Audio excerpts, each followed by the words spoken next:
All stories are dramatized recreations. Named locations are fictionalized. Any resemblance to real persons is coincidental. Hi, I'm Amelia, a 38-year-old dental assistant from North Carolina. Sharing this is hard, but I need to process how my husband Mark's affair with a female coworker from another department shattered our 12-year marriage. It began when I started noticing the little things. The way his phone would face down on the table, the new passcode he said was for security, the sudden overtime that never showed up on his pay stub. There was a distance in his eyes, a space I couldn't bridge no matter how hard I tried. I told myself I was being paranoid, that years of routine had made me imagine problems where none existed. But the gut feeling, that cold knot in my stomach, refused to be silenced. It was a quiet erosion of everything I thought was solid, a slow-motion collapse of a life we built together, brick by trusting brick. The first crack was so small I almost polished it away. It was a Thursday. Mark was late from work again, and his dinner was keeping warm in the oven. I was wiping down the already clean counters, a nervous habit I developed over the past few months. When he finally came in, he didn't call out, "Honey, I'm home," like he used to. He just shuffled in, looking drained, and dropped his keys in the bowl with a heavy clatter. "Rough day?" I asked, trying to keep my voice light, airy, non-accusatory. "The worst," he mumbled, not meeting my eyes. He headed straight for the fridge and grabbed a beer. Jen in accounting completely botched the quarterly reports. We had to stay and redo the entire thing. My eyes are crossing from all the spreadsheets. Jen. The name was new. It floated in the air between us, harmless. But something in the way he said it, a slight defensiveness, a layer of shared frustration that excluded me, made my hand still on the counter. "That sounds frustrating." "I'm sorry." He just grunted, twisting the cap off the bottle. I watched him. I noticed the way he leaned against the countertop, his shoulders slumped with a fatigue that felt different from his usual end-of-day tiredness. This was a profound exhaustion, the kind that comes from emotional labor, not just crunching numbers. "You could have texted," I said softly. I was worried. His phone, which he had placed face down next to the fruit bowl, lit up. He glanced at it, then quickly flipped it over completely, his movement too fast, too jerky.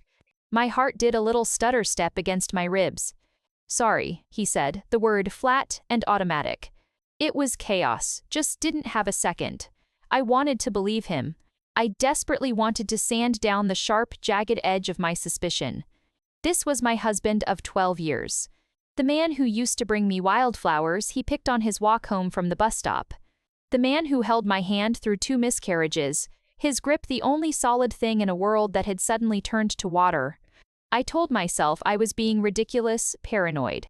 This was what long-term marriage did. It made you invent demons out of shadows because the quiet was too unnerving. But later that night, after he had fallen into a deep, immediate sleep, another new development, I lay awake. The memory of that flipped phone burned behind my eyelids. It was such a small, stupid thing. Nothing. A modern tic everyone had. But in the dark, it grew fangs. It whispered that the man lying next to me, his back turned to me, was no longer entirely mine. He was splitting his energy, his attention, his life, and I was only getting the tired, drained leftovers. The part he didn't want to give to someone else. The knot in my stomach, the one I'd been ignoring for weeks, tightened into a cold, hard stone. This was no longer a shadow. It was a shape, and it had a name. Confrontation was a storm cloud gathering in my chest for 3 days. I carried the receipt with me everywhere, a tiny, paper-shaped weight that made my steps feel heavy and deliberate. I played the conversation over and over in my head, each version more catastrophic than the last. I wanted proof, more than a slip of paper, something irrefutable that would strip away any possibility of the slick, gaslighting denial I knew he was capable of. The opportunity came on Wednesday night. He was in the shower, his phone left charging on the nightstand, a rare lapse in his new, vigilant routine. The water was running. My heart was a frantic drum against my ribs. I picked up the phone. It was warm from charging. My thumb hovered over the screen. I knew his old passcode, our anniversary. I input the numbers, half expecting the screen to shake in rejection. It didn't. It unlocked with a soft click. The relief was immediately drowned by a wave of nauseating guilt and fear. I was violating his privacy. I was becoming the kind of wife I never wanted to be. Snooping, distrustful, but the image of that cheese board flashed behind my eyes, and the guilt hardened into a sharp, desperate resolve. I went straight to his messages. There it was, a thread simply labeled Jen, no heart emoji, no pet name. Just her name, which felt somehow more intimate, more real. The last message was from 20 minutes ago. Jen, can't stop thinking about Tuesday. Mark, me, neither. Worst part is pretending everything is normal here. The words blurred.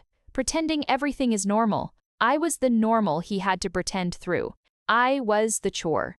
I scrolled up, my vision tunneling, barely processing the mundane exchanges about work that slowly, inevitably bled into something else.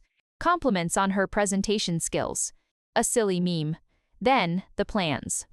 Mark, stuck with family stuff Sunday. Maybe a quick coffee Monday? Jen, I'll need it. Looking forward to seeing you. Family stuff. Our quiet Sunday, the one where I'd made pancakes and he'd been distracted and silent, was reduced to family stuff, an obstacle to overcome before he could see her for coffee. The messages weren't explicitly sexual, but their emotional intimacy was a far deeper betrayal. He was sharing his frustrations, his small joys, his mental space, the very currency of our marriage with her. He was building a separate, secret life, and I was the inconvenient landlord of his old one. The bathroom door clicked. The water had stopped. I fumbled, locking the phone, placing it back on the nightstand exactly as it was, my hands ice cold. I stood up, my legs weak, and walked out of the room as he emerged in a cloud of steam, calling my name. I couldn't answer. My voice was gone, stolen by those glowing words on a screen, the digital ghost of my marriage's murder. The next few hours were a study in surreal, painful normalcy. I moved through the house like a ghost haunting its own life. He found me in the kitchen, mechanically loading the dishwasher. Hey, you okay? You ran out of the bedroom like you'd seen a ghost. His voice was laced with a casual concern that felt like a physical slap. He was damp from the shower, smelling of his familiar soap, and the dissonance was staggering. How could he stand there, looking like my husband, sounding like my husband, when he had just been meticulously dismantling our life, brick by brick? I couldn't look at him. I focused on a dinner plate, scraping at a non-existent speck of food. I'm fine, I said, my voice a thin, reedy thing I barely recognized. Just a headache. A really bad one, it wasn't a lie. A pressure was building behind my eyes, a pounding ache of unshed tears and stifled screams. Want some aspirin? He asked, already turning to the cabinet where we kept the medicine. The gesture was so automatic, so spousal, that it broke something inside me. This was the script of our marriage, and he was still reading his lines, oblivious that I had just seen the director's notes scribbled in the margins, the notes that said my character was being written out. No, I said, too quickly, too sharply. I forced a softer tone. No thank you. I think I just need to lie down. It's been a long week. The understatement of the century hung in the air between us. He nodded, looking relieved to be off the hook for any deeper emotional labor. Okay, well, I've got some emails to catch up on anyway. Emails. The word was a grenade. I knew, with a certainty that chilled my blood, that he was going to message her. He was going to tell her about his nagging wife with her inconvenient headache, and she would offer him digital sympathy, a balm he would eagerly accept. I fled to the living room, claiming the couch. I didn't want to be in our bed, the epicenter of the betrayal. I pulled a blanket over myself, pretending to sleep, but my entire body was wired, vibrating with a raw, exposed, nerve-ending pain. I could hear the faint clack of his keyboard from his office down the hall. Each tap was a tiny puncture wound. I imagined the words taking shape on his screen, words of comfort for her, words of complaint about me. The intimacy of it was a vacuum, sucking all the air from the house.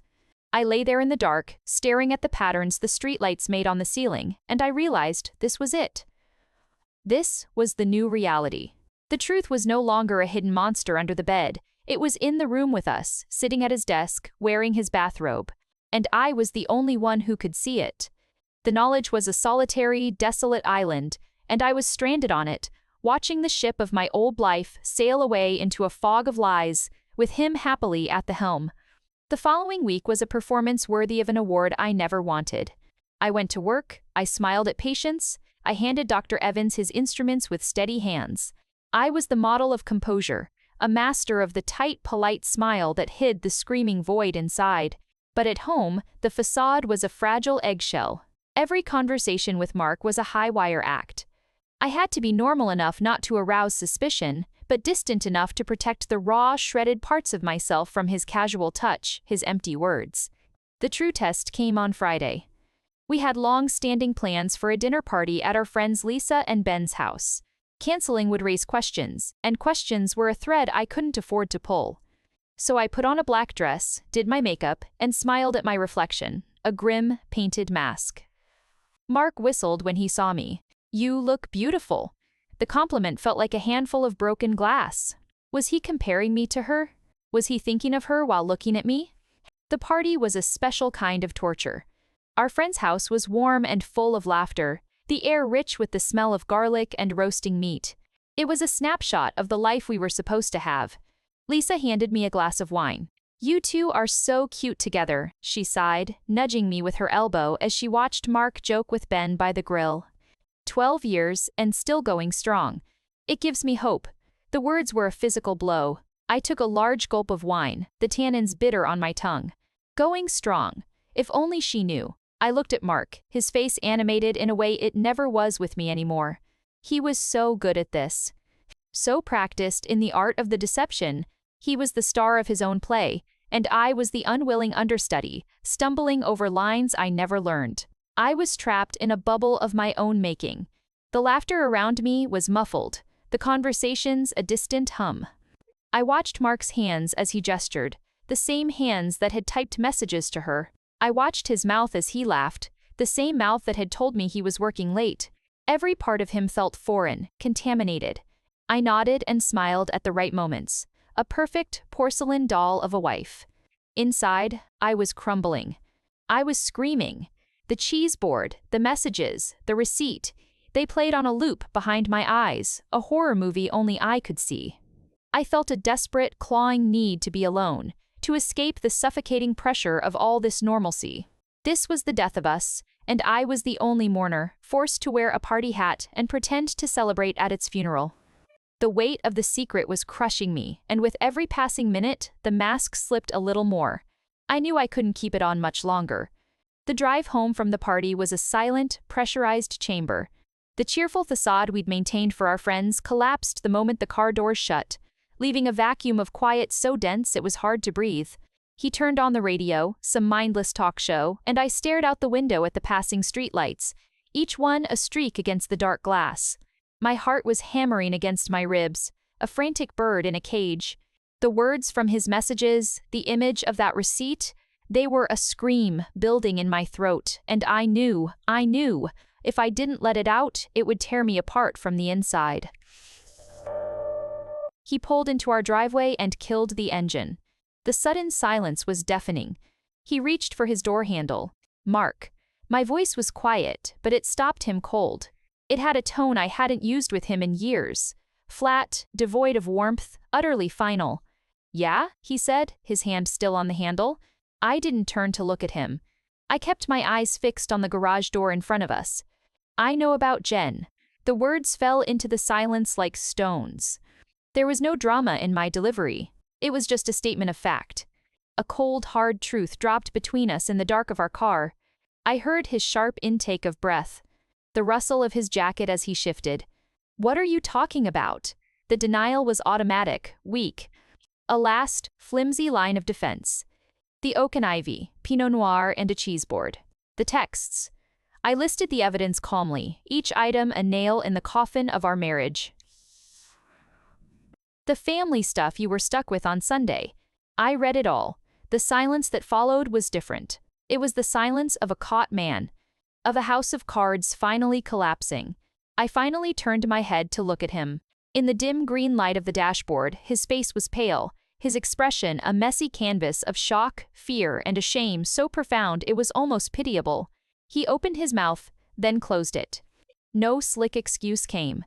No deflection. The truth had robbed him of his lines. "Amelia, he began, his voice cracking.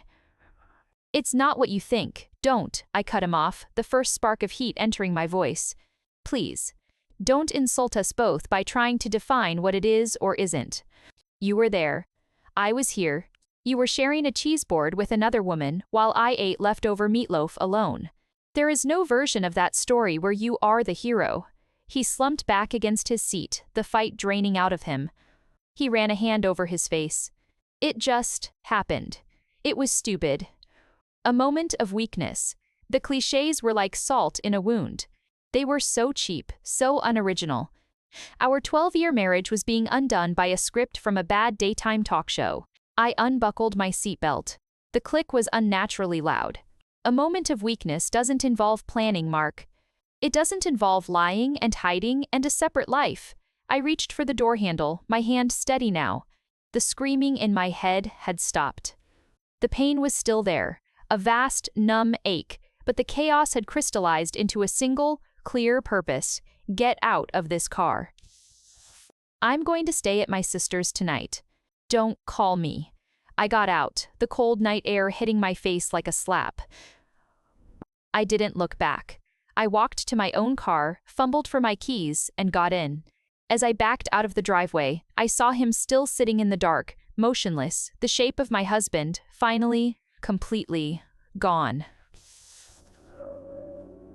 The 10-minute drive to my sister Sarah's house was a blur of streetlights and tears.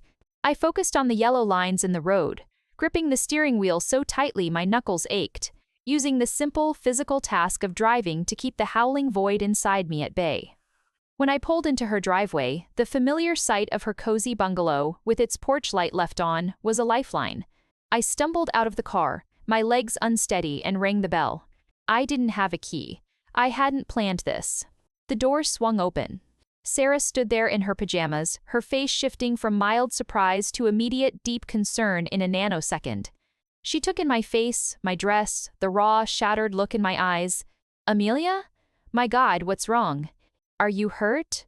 She reached for me, her hands warm on my cold arms. I tried to speak, to form the words, but all that came out was a broken, guttural sound. I shook my head, the movement causing a torrent of tears to finally break free. I stepped across her threshold and into her arms, and the dam burst. It was a storm of 12 years, of love, of trust, of shared dreams, of leftover meatloaf and secret cheese boards. I sobbed into her shoulder, great, heaving sobs that racked my entire body. I couldn't stand. My knees gave way, and she gently lowered us both to the floor, right there in her entryway, holding me as I came apart. I choked out, the words shredded by grief. "Shh," she whispered, rocking me slightly. "It's okay, just let it out. I've got you." She didn't need me to say it. She knew. Her own marriage had ended 5 years ago, not with an affair, but with a slow, quiet death of indifference. She knew the landscape of this particular hell. Eventually, the violent waves of sobbing subsided into shaky, ragged breaths. I was spent, hollowed out. Sarah helped me up and led me to her kitchen, sitting me at the table. She wordlessly poured a large glass of water and pushed it toward me. Then she busied herself making tea. The familiar clatter of the kettle and mugs, a soothing, normal sound in the abnormal wreckage of my life. She didn't press me for details. She just let me sit in the silence, let me exist in my broken state without judgment. I took a sip of water, my hand trembling so badly the glass clattered against my teeth. I looked around her kitchen, the drawings from her kids on the fridge, the messy pile of mail on the counter, the well-worn cookbooks. It was a lived-in, loved-in home. It felt safe. It felt real. A stark contrast to the beautiful, empty stage set I had just fled. The truth of it settled over me, heavy and final. It was over. My marriage was over. The knowledge was a vast, dark ocean, and I was adrift in the middle of it. But for the first time that night, I wasn't drowning alone. There was a life raft in this kitchen, in the form of my sister and a cup of cheap chamomile tea. It wasn't much, but it was a place to start. It was solid ground. Sarah's guest room was a time capsule. Faded floral wallpaper, a quilt handmade by our grandmother, a faint scent of lavender sachets and dust. It was a place of sleepovers and childhood secrets, and now it was a sanctuary for a heartbreak I never saw coming. I changed into an old t-shirt and sweatpants Sarah lent me, the fabric soft and anonymous against my skin. I didn't want to wear anything that was mine, anything that carried the scent of my house, of him. I lay in the narrow single bed, staring at the ceiling where the headlights of passing cars painted slow, sweeping arcs of light. The silence was absolute, and in it, every thought was a screaming echo. The confrontation in the car replayed on a loop. The shock on his face. The pathetic, crumbled defeat. There was no victory in it, only a hollow, aching finality. A door had slammed shut, and the sound was still reverberating through my bones. My phone, lying on the nightstand, lit up. His name flashed on the screen. A text. I didn't move. I just watched the light bleed into the dark room, then fade to black. A minute later, it lit up again. And again. Each silent pulse was a tiny hook, trying to snag my attention, to pull me back into the chaos. Part of me, the 12-year-old part, the part that remembered wildflowers and holding hands in the hospital, ached to reach for it. To hear his voice, to hear the apology, to believe the lie that this could somehow be fixed. But a newer, harder part, the part that had been forged in the fire of those text messages, held me still. This was the pain he had chosen for me. This sleepless night in my sister's childhood bed, this feeling of my entire future dissolving into ash. This was the consequence of his actions. Reading his excuses, his pleas, his attempts to minimize what he'd done, it would only be another violation. It would be letting him pour his poison directly into my fresh wound. With a resolve that felt fragile as glass, I reached over and picked up the phone. My thumb hovered over the power button. I could see the preview of his last message. Amelia, please. We need to talk. I didn't let myself read the rest. I pressed the button, holding it down until the screen went dark. The room plunged into a deeper, truer black. The hooks were gone. The connection was severed. The silence that followed was mine. It was terrible and empty, but it was mine.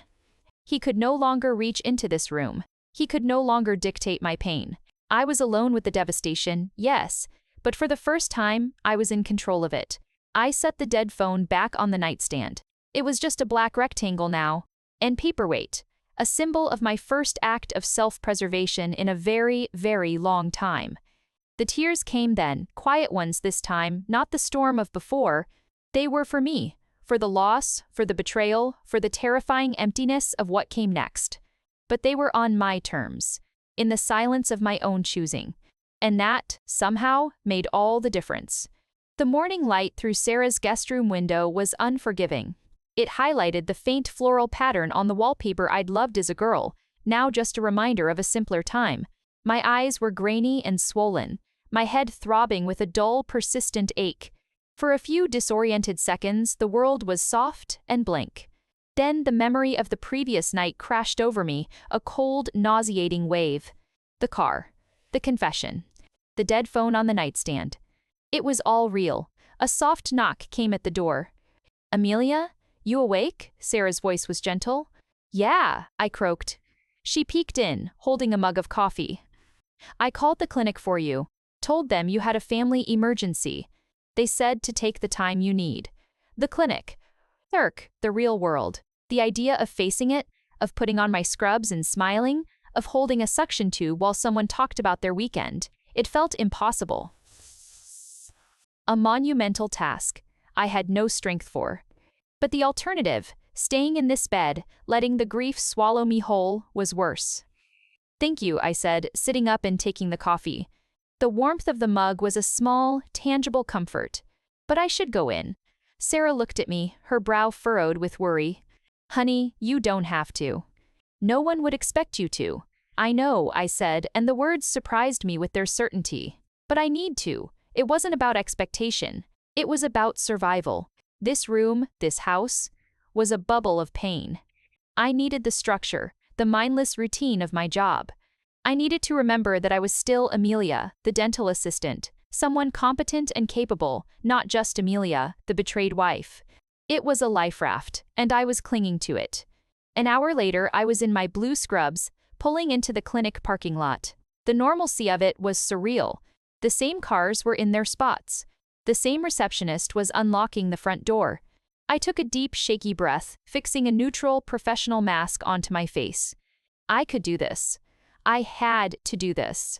The morning was a blur of sterilized instruments, the buzz of the polisher, the minty smell of fluoride. My hands knew the work, and I let muscle memory take over. I passed Dr. Evans a mirror. I reassured a nervous patient.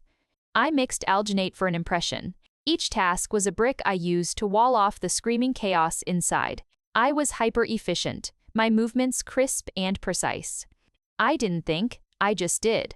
During a lull between patients, I was restocking the bays with gauze and gloves.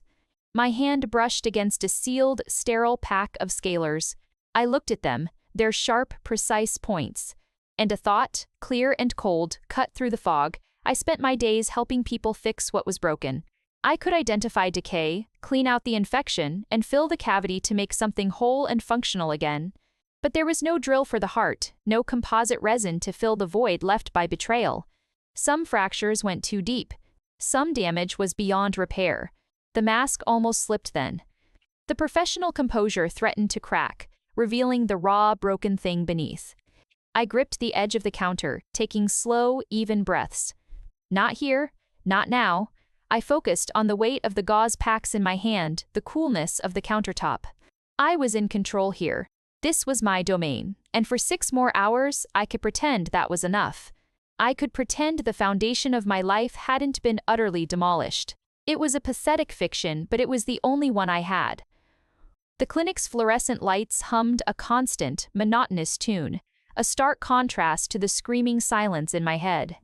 I moved from room to room, a ghost in blue scrubs, my body performing its duties while my soul remained curled up on the floor of my sister's guest room. The mask was holding, but it was a fragile thing, held together by sheer will and the mindless repetition of tasks.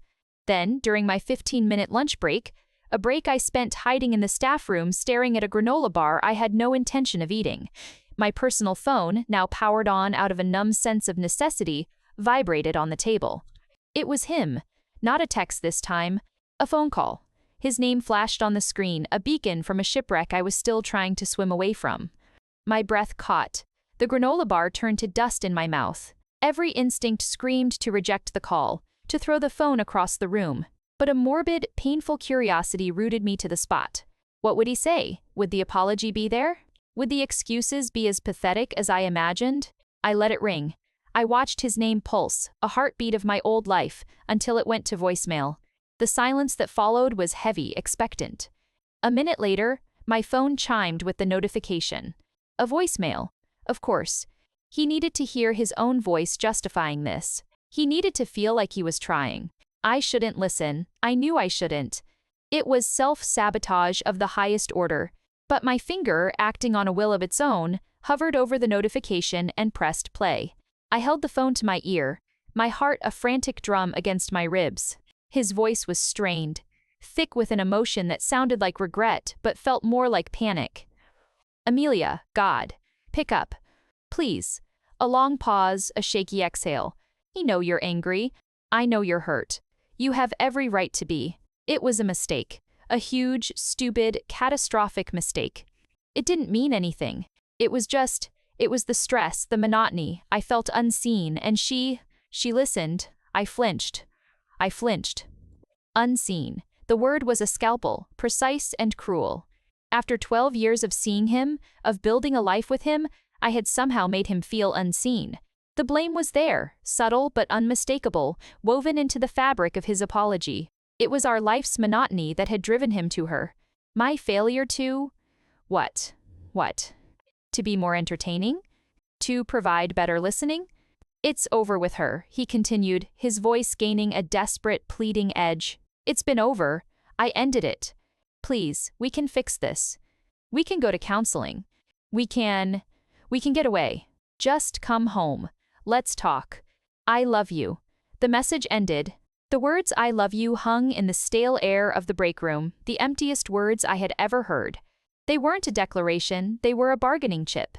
A tool to manipulate me back into the cage of our broken marriage. There was no true accountability, only a series of excuses and a desperate plea to return to normal, a normal that had been a lie for who knows how long. A cold clarity washed over me, freezing the chaos in its tracks.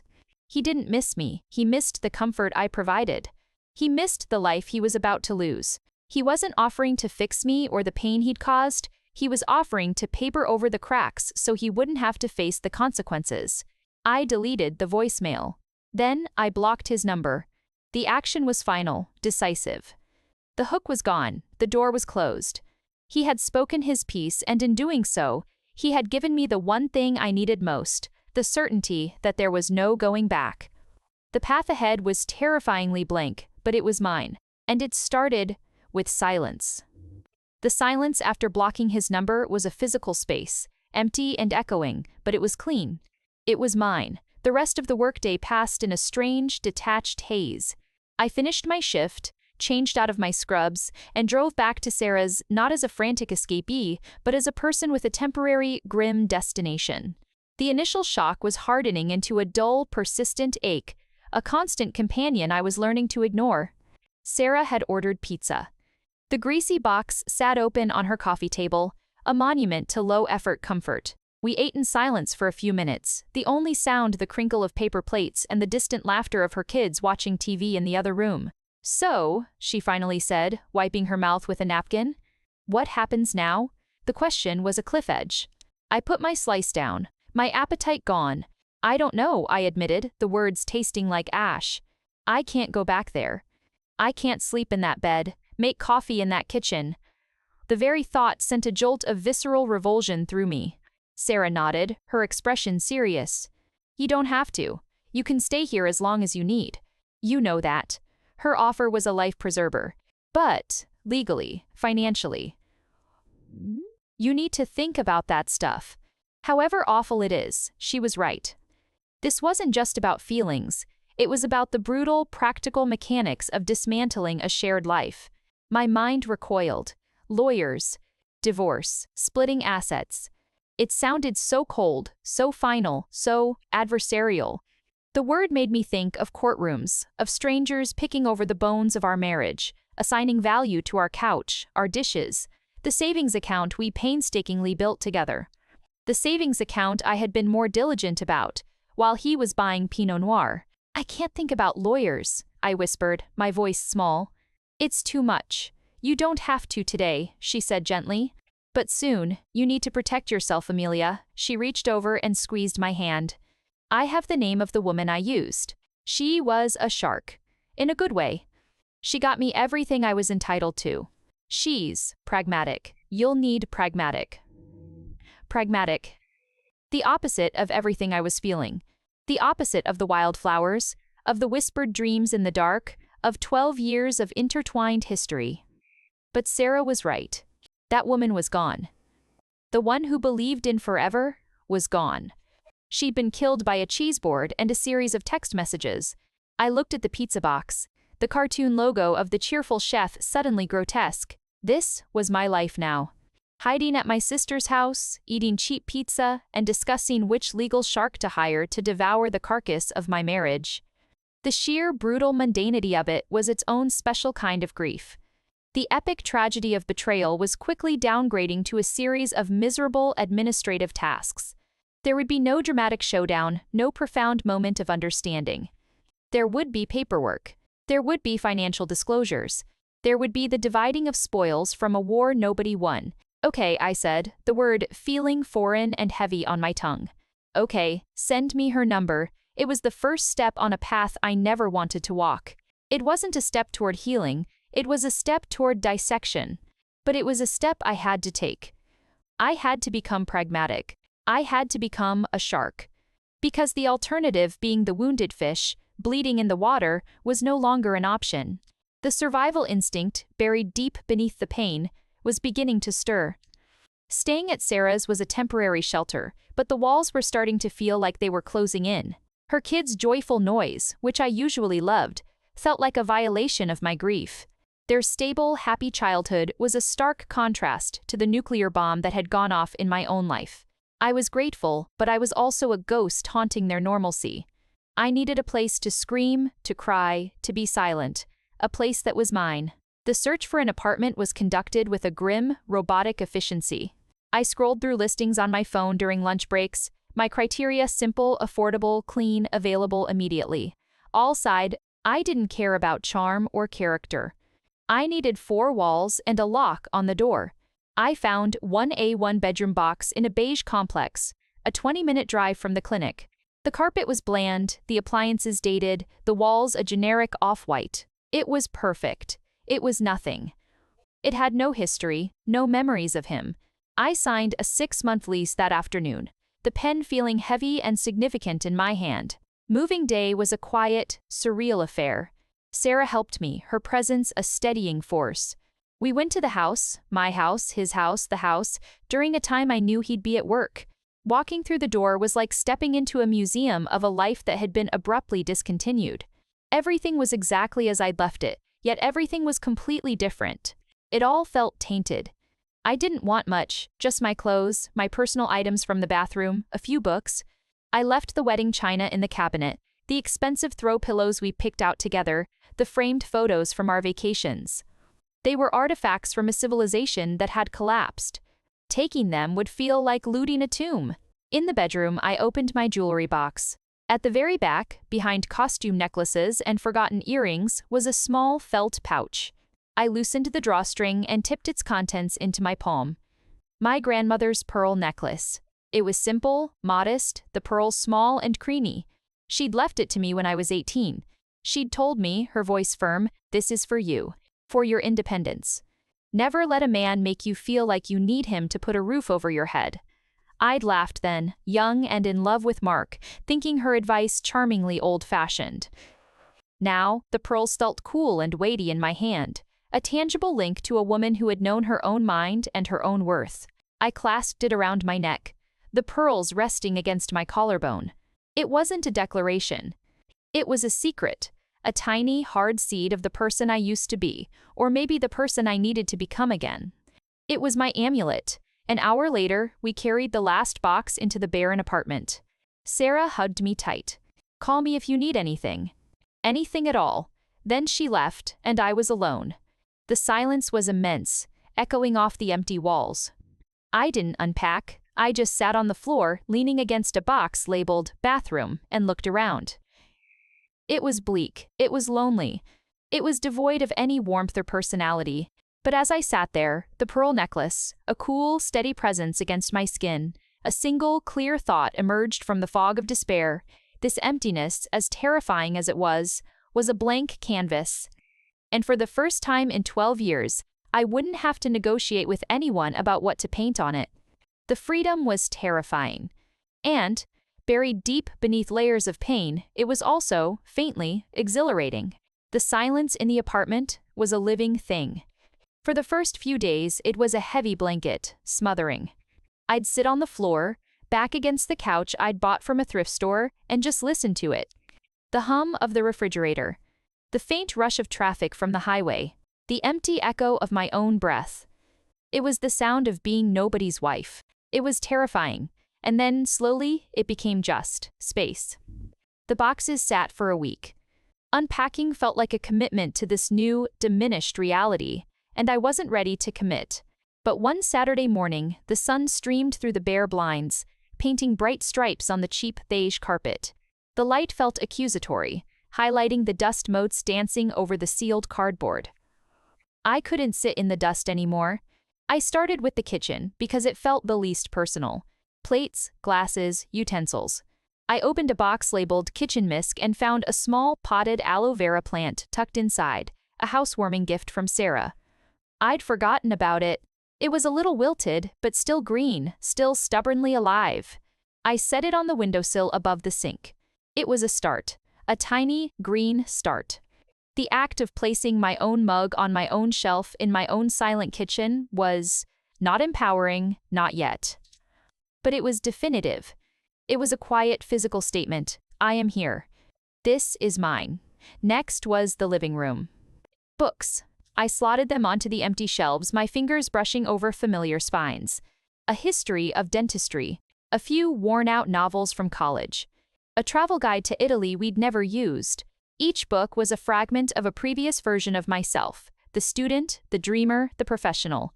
None of them felt entirely like the woman I was now, the one with a hollowed-out chest and a pearl necklace for courage. I saved the bedroom for last. This felt like the real invasion of my own privacy. I unfolded the sheets. Plain, crisp, white, bought new from a discount store, and made the bed. The simple, repetitive motion of tucking in corners and smoothing out the comforter was oddly calming. It was a task with a clear beginning and end, a problem that could be solved. When it was done, the room looked less like a cell and more like a place meant for rest, if not yet for peace. I stood in the doorway, surveying the room. The bed was made, the aloe plant was on the sill. My books were on the shelf. It was stark. It was minimal. It was a life reduced to its most basic components. But as the afternoon light softened, casting long shadows across the clean floor, I felt something shift inside me. The emptiness wasn't just a void anymore. It was potential. It was a room waiting for a life to be lived in it. My life. Not ours. Mine. The hollow ache was still there, a familiar tenant in my ribcage. But it now shared space with something else. A faint, fragile sense of agency. I had chosen this couch. I had placed that plant. I had made this bed. They were small things, stupid things. But they were my things.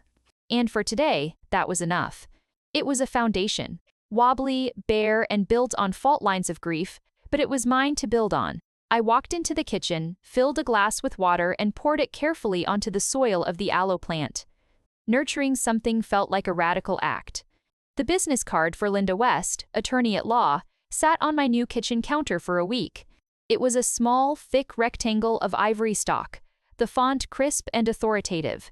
It looked like a tool for cutting things, and I suppose it was. Every time I passed it, my stomach would clench. Making the call felt like picking up a scalpel to perform surgery on myself, a necessary amputation, but one I was terrified to initiate. I practiced the conversation in the shower, driving to work, sterilizing instruments. "Hello, my name is Amelia. I need to file for divorce." The words were so simple, so final. They tasted like metal and ash.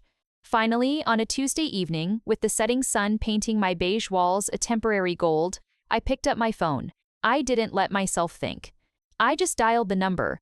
A efficient-sounding assistant answered, scheduled a consultation for the following afternoon, and emailed me a list of documents to bring. The transaction was so sterile, so devoid of emotion. It was the exact opposite of the messy, screaming pain that had prompted it. Linda West's office was all cool grays and polished chrome. It smelled of lemon disinfectant and ambition. She herself was a woman in her 50s with a sharp blonde bob, an impeccably tailored suit, and a handshake that could crack walnuts. She did not offer me tea. She did not offer condolences. She offered a legal pad and a pen. "All right, Amelia," she began, her voice devoid of warmth but full of a focused energy. "Let's get the lay of the land. Tell me about assets, debts, income." And so I did. I laid out the anatomy of my 12-year marriage on her expensive desk. I recited numbers from our joint bank accounts, the mortgage balance on the house, the value of his 401k, the remaining payments on his car loan. I listed our assets like ingredients for a recipe I'd never make again. It was surreal, reducing a life built on inside jokes and shared dreams into a column of figures on a legal pad. She scribbled notes, her pen scratching efficiently. "And the grounds?" she asked, not looking up. "Adultery," I said. The word felt both overly dramatic and insufficient in this clinical setting. She nodded, unfazed. "Do you have proof?" I thought of the receipt, now a faded slip of paper in my wallet. The messages I'd read. "Yes. Good, that's helpful for negotiation. Makes things cleaner. Cleaner. Cleaner?" She made it sound like we were decluttering a garage, not dismantling a marriage. She outlined the process: mediation first, then court if necessary. She talked about spousal support, equitable distribution, filing fees. Her language was a foreign tongue of statutes and strategies. I sat there, my hands folded in my lap, feeling like a patient being told about a complex medical procedure I didn't understand but had to undergo. She was everything I needed. Pragmatic, ruthless, a gladiator in heels. But sitting across from her, I felt a profound loneliness. This was the official start of the war. The first tactical move. There was no room for grief here, no space for the memory of the man who used to bring me coffee in bed. That man was now the opposition. The adversary, the entity on the other side of the asset ledger. I signed the retainer agreement, my signature looking small and shaky on the thick document. As I walked out of her office, the bright afternoon sun felt harsh and revealing. I had just hired a professional to systematically take apart my life. I had started the machine. And there was no stopping it now. The emotional devastation was now also a legal case, with a number and a price tag. I got into my car and sat for a long time, not starting the engine, just watching the people on the street go about their normal lives, feeling like I had just crossed into a different, colder country with a map I couldn't read. The first official communication from Linda West's office to Mark was not a letter, not an email, but a court-appointed notice of mediation. It arrived at my apartment, a thick, formal envelope that felt like it contained a lead weight. I held it, my address typed neatly below his name. This piece of paper was the cannon shot that would officially start the war. My instructions were simple: do not communicate with him. Let the process serve as the wall. The mediation was set for a Tuesday morning at a neutral office building downtown. The waiting room was beige and silent, the air thick with the failed dreams of other couples. I sat stiffly in a leather chair, my hands clasped in my lap, Linda a calm, suited fortress beside me. I wore my pearls. The door opened. He walked in. It had only been a few weeks, but he looked like a stranger. Older, his suit was rumpled, his face pale and drawn. He was with his own lawyer, a stern-looking man with a briefcase. Mark's eyes found mine immediately, wide with a mixture of shock and something that looked like hurt. As if I had done this to him. He took a seat across the room. The distance between us, maybe 15 feet of industrial carpet, felt like a canyon. This was the man I'd made a life with. The man whose forehead I'd kissed when he had a fever. Now we were adversaries in a beige room, our communication filtered through lawyers. The mediator, a woman with a kind face and tired eyes, called us in. We sat at opposite ends of a long table.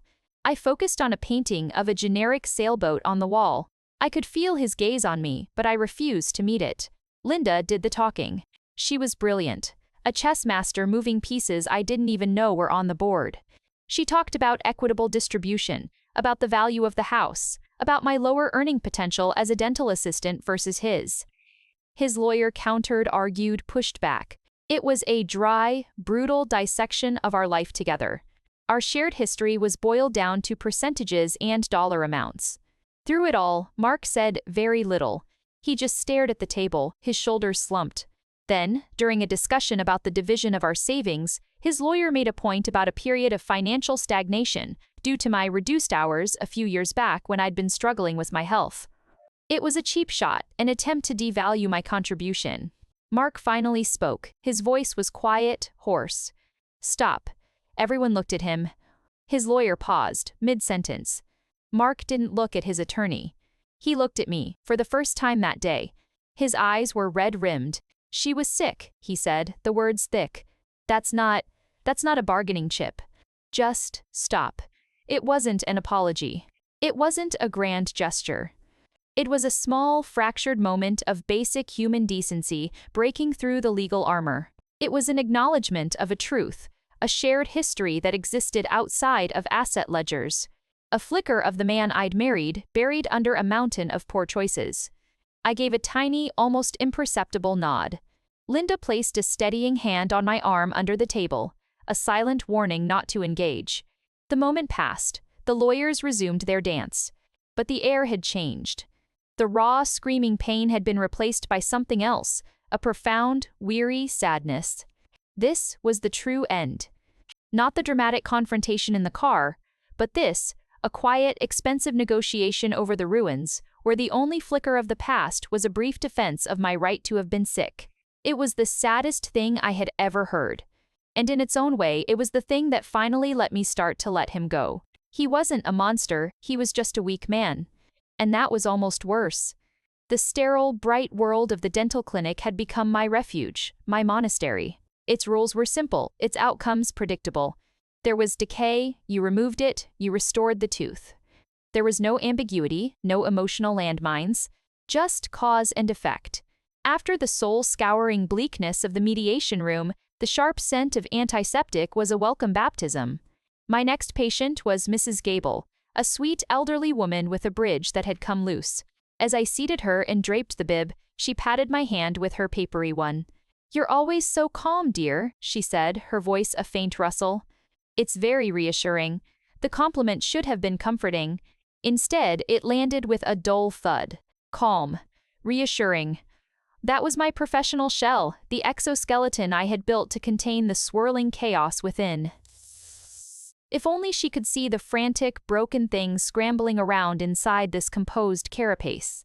I gave her my tight, professional smile, the one that didn't reach my eyes, and adjusted the light. As I began, something shifted. My focus, usually a laser beam, felt diffuse. My mind kept drifting back to the mediation table, to Mark's hollowed-out face, to the cold click of Linda's pen. My hands, usually so steady, developed a faint tremor. I fumbled a mirror. The clatter against the stainless steel tray was jarringly loud in the quiet room. "Everything all right, Amelia?" Dr. Evans asked from the adjacent bay, his voice muffled by his mask. "Fine," I lied, my cheeks burning with a humiliation that felt entirely separate from the mistake. This was my domain. This was the one place I was supposed to be unshakable. I took a slow, deep breath, willing the panic back into its box. I looked down at Mrs. Gable. She had closed her eyes, trusting me completely. Her vulnerability was a stark, silent rebuke to my self-pity. Her problem was fixable. Mine was a gaping, ragged wound. But in this chair, right now, I could fix hers. I recentered. I pushed everything else out. The only thing that existed was the field of operation in Mrs. Gable's mouth. The loose bridge, the abutment teeth, the precise amount of cement needed. My world shrank to the size of a tooth. My breathing slowed. My hands stilled. The familiar ritual of preparation, mixing the cement, testing the consistency, was a meditation. I placed the bridge, applied gentle pressure, checked the bite. It was perfect, seamless. As I polished the excess cement away, a strange clarity washed over me. I couldn't fix my marriage. I couldn't glue my life back together with the same naive hope that had built it. But I could fix this. I could solve this small, concrete problem with my own two hands and my own hard-won skill. The satisfaction was small, but it was real. It was undiluted by grief or anger. It was a pure, simple fact: I had helped someone. I had done my job, and I had done it well, even with my world in pieces. I helped Mrs. Gable sit up. She ran her tongue over the tooth and beamed. "Oh, it feels wonderful. Thank you, dear. You're a miracle worker." I wasn't. I was just a competent woman doing a competent thing. But in that moment, it felt like a miracle. It was a tiny seed of proof evidence that I was not just the sum of my pain, not just the victim of his betrayal. I was also this, a person who could make something right. It wasn't a grand epiphany. It was a quiet, private realization, as small and as solid as a well-placed dental bridge. But it was the first building block of my new foundation, and I had placed it myself. The new apartment's greatest feature, I quickly discovered, was its silence. It was a blank slate, and for weeks I'd used it as a cocoon to nurse my wounds. But the human spirit, much to its own surprise, has a stubborn inclination toward rhythm. The deep, paralyzing grief began to recede, not in a dramatic wave, but in a slow, incremental tide, leaving behind a flat, numb landscape. And into that emptiness, small habits began to grow, tiny, fragile shoots seeking the sun. The first was the coffee. I bought a cheap French press. Each morning, the ritual of boiling water, grinding the beans, a small luxury I now allowed myself, and pressing the plunger became a tiny ceremony. It was a small thing I did, just for me. The rich, bitter aroma would fill the barren kitchen, a sensory anchor in a day that otherwise felt untethered. The second habit was born of sheer restlessness. The four walls, once a sanctuary, started to feel like a cage one Saturday morning. I couldn't bear the thought of another day staring at the beige paint. I pulled on a pair of sneakers, an old pair I used for gardening, and without a real plan, I just started walking. I lived near a greenway, a paved path that wound through a stretch of woods alongside a creek. I'd driven past it 1,000 times, never once stopping. The air was cool and damp, smelling of wet earth and decaying leaves. a scent so different from the sterile bleach of the clinic or the stale air of my apartment. I walked without a destination, my hands shoved in my pockets, my head down. At first, my mind was a riot of its usual noise.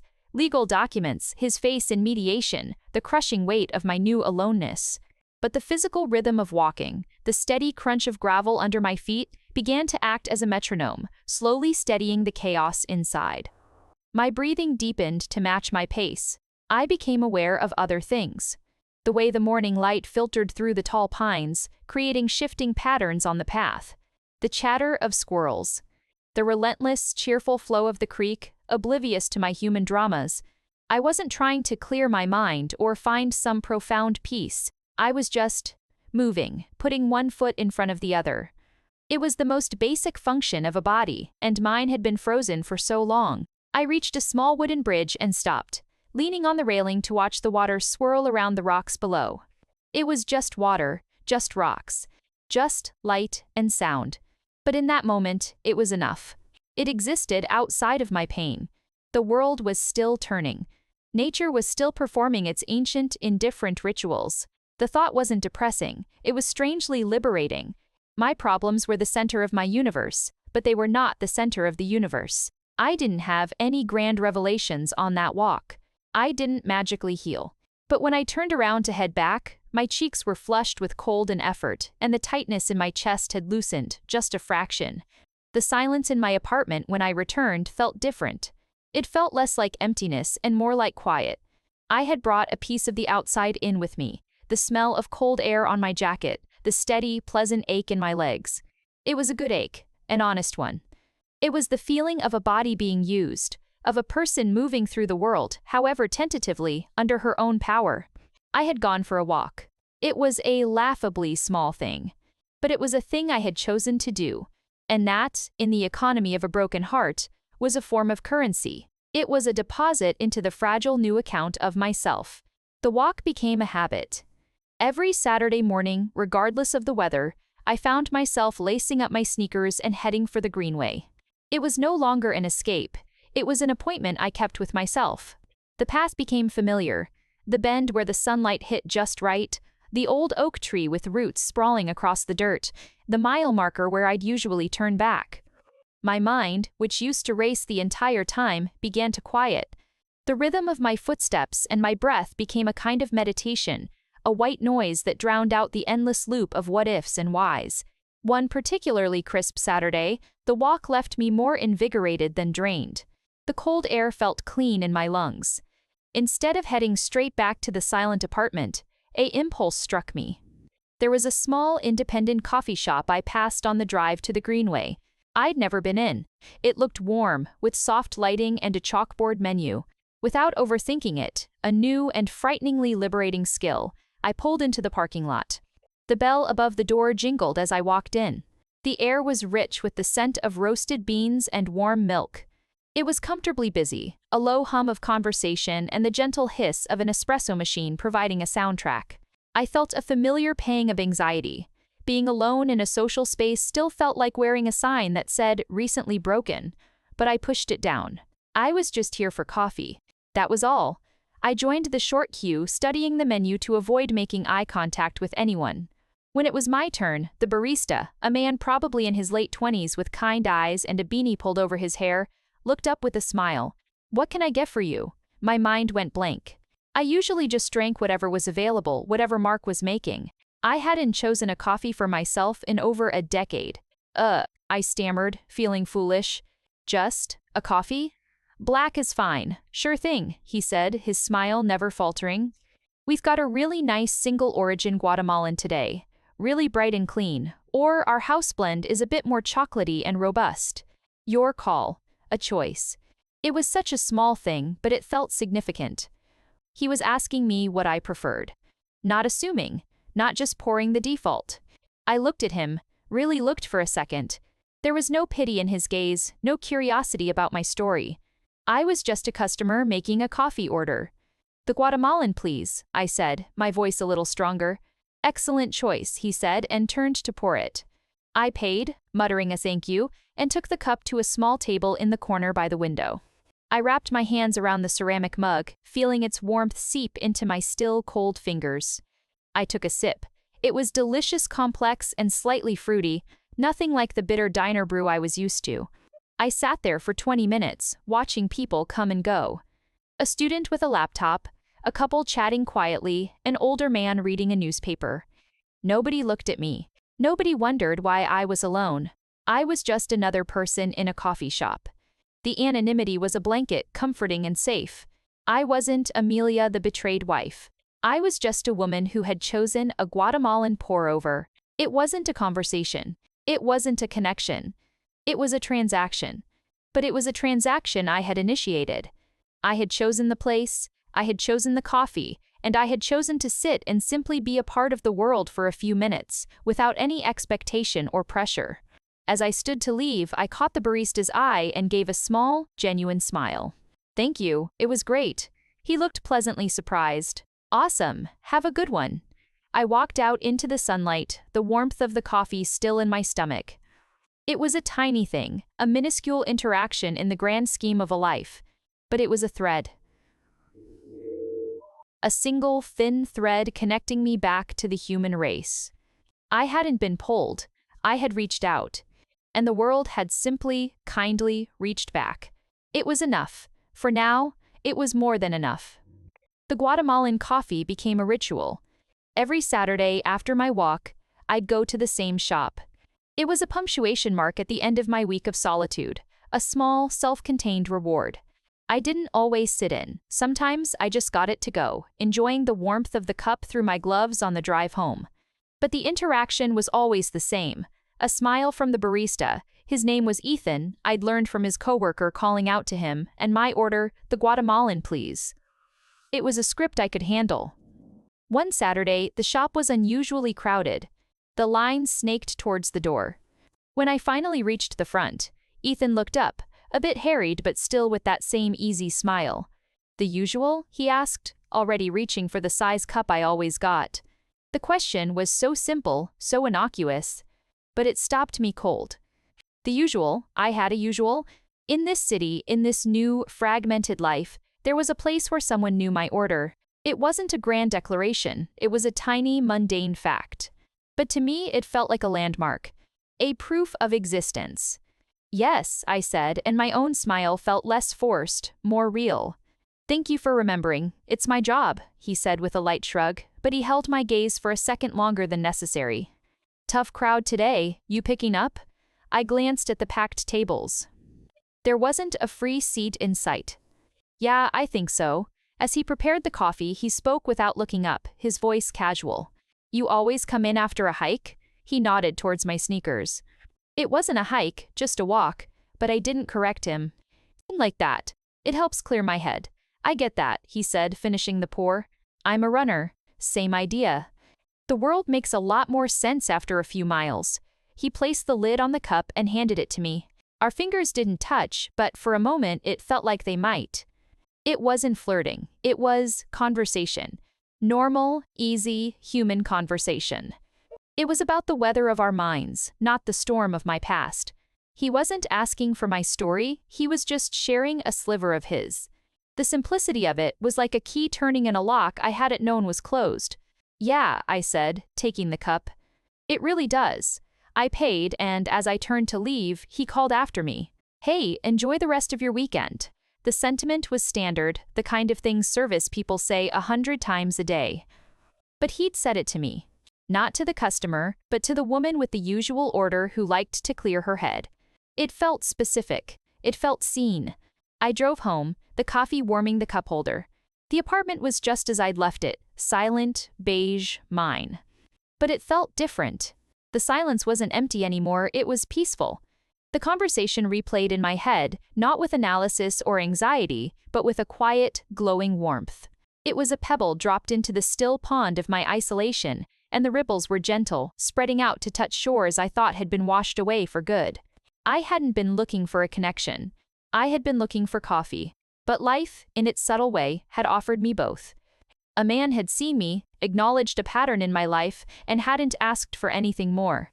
For the first time in a long time, that felt like a gift.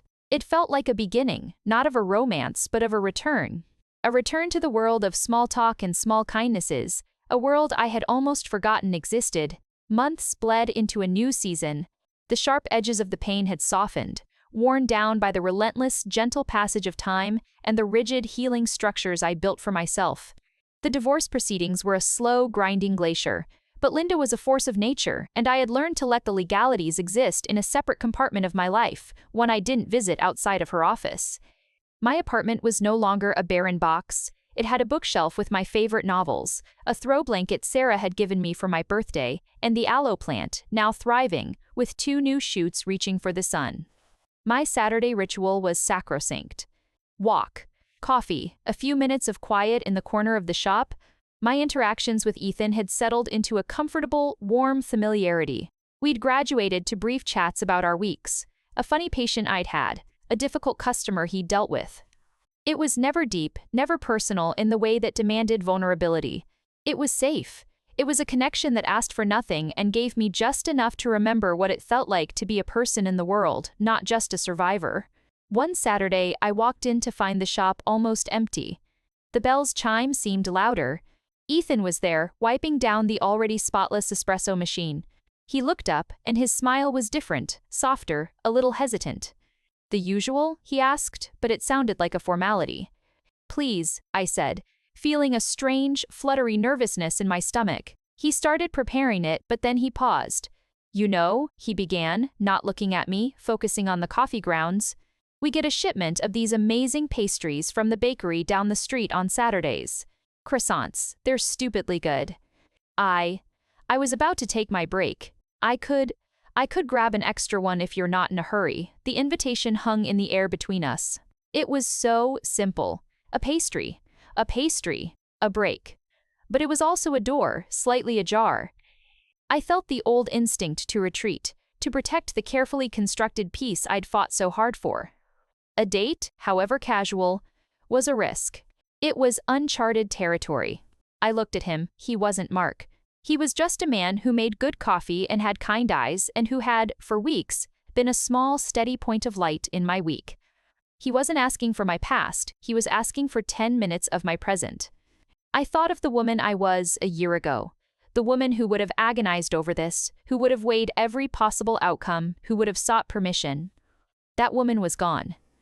She had been dismantled and was slowly being rebuilt, piece by piece, by my own hands. I took a breath. The fear was there, a faint whisper. But beneath it was something else, something that felt a lot like curiosity. Like hope. "I'd like that," I said, and my voice was steady. "Thank you." His smile widened, relief and pleasure brightening his face. "Awesome. Go grab your spot. I'll bring it over." I walked to my usual table by the window. The winter sun was weak but bright, casting a pale gold light on the worn wood. I watched him plate 2 croissants, his movements easy and familiar. This wasn't an ending. My story wasn't about Mark anymore. It wasn't even about Ethan. It was about the woman who had survived the earthquake and was now, tentatively, walking out into the sunlight to see what was left standing. It was about the simple, terrifying, beautiful courage of saying yes to a croissant. To 10 minutes. To the possibility of a new flavor in a life I was still learning to call my own. I smoothed a hand over the table, a simple gesture of claiming my space, and waited.